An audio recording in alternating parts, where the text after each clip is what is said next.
Luke chapter 14.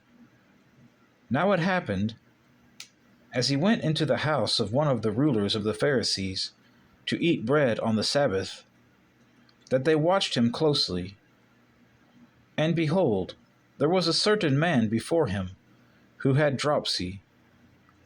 And Jesus, answering, spoke to the lawyers and Pharisees, saying, Is it lawful to heal on the Sabbath?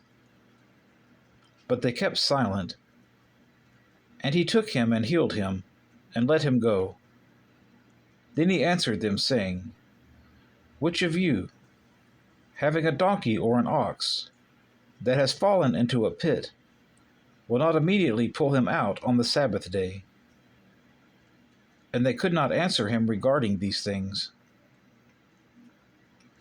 So he told a parable to those who were invited, when he noted how they chose the best places, saying to them, When you are invited by anyone to a wedding feast, do not sit down in the best place, lest one more honorable than you be invited by him. And he who invited you and him come and say to you, Give place to this man. And then you begin with shame to take the lowest place. But when you are invited, go and sit down in the lowest place, so that when he who invited you comes, he may say to you, Friend, go up higher. Then you will have glory in the presence of those who sit at the table with you. For whoever exalts himself will be humbled, and he who humbles himself will be exalted. Then he also said to him who invited him, When you give a dinner or a supper, do not ask your friends, your brothers, your relatives, nor rich neighbors, lest they also invite you back, and you be repaid. But when you give a feast, invite the poor, the maimed, the lame, the blind, and you will be blessed, because they cannot repay you. For you shall be repaid at the resurrection of the just. Now when one of those who sat at the table with him heard these things, he said to him, Blessed is he who shall eat bread in the kingdom of God. Then he said to him, A certain man gave a great supper, and invited many, and sent his servant at supper time to say to those who were invited, Come, for all things are now ready.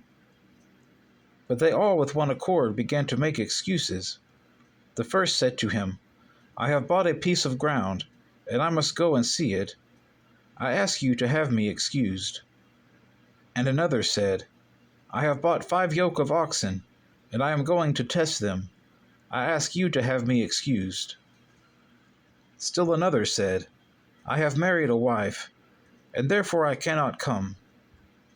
So that servant came and reported these things to his master. Then the master of the house, being angry, said to his servant, Go out quickly into the streets and lanes of the city, and bring in here the poor, and the maimed, and the lame, and the blind. And the servant said, Master, it is done as you commanded, and still there is room. Then the master said to the servant, Go out into the highways and hedges, and compel them to come in, that my house may be filled. For I say to you, that none of those men who were invited shall taste of my supper. Now great multitudes went with him, and he turned and said to them, If anyone comes to me, and does not hate his father, and mother, wife and children, brothers and sisters, yes, and his own life also, he cannot be my disciple. And whoever does not bear his cross and come after me cannot be my disciple. For which of you, intending to build a tower, does not sit down first and count the cost, whether he has enough to finish it, lest, after he has laid the foundation, and is not able to finish, all who see it begin to mock him, saying, This man began to build, and was not able to finish.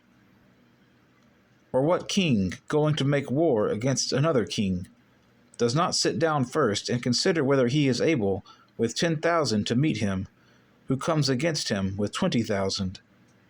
Or else, while the other is still a great way off, he sends a delegation and asks conditions of peace.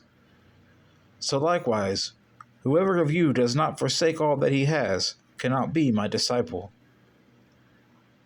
Salt is good, but if the salt has lost its flavor, how shall it be seasoned? It is neither fit for the land, nor for the dunghill, but men throw it out. He who has ears to hear, let him hear.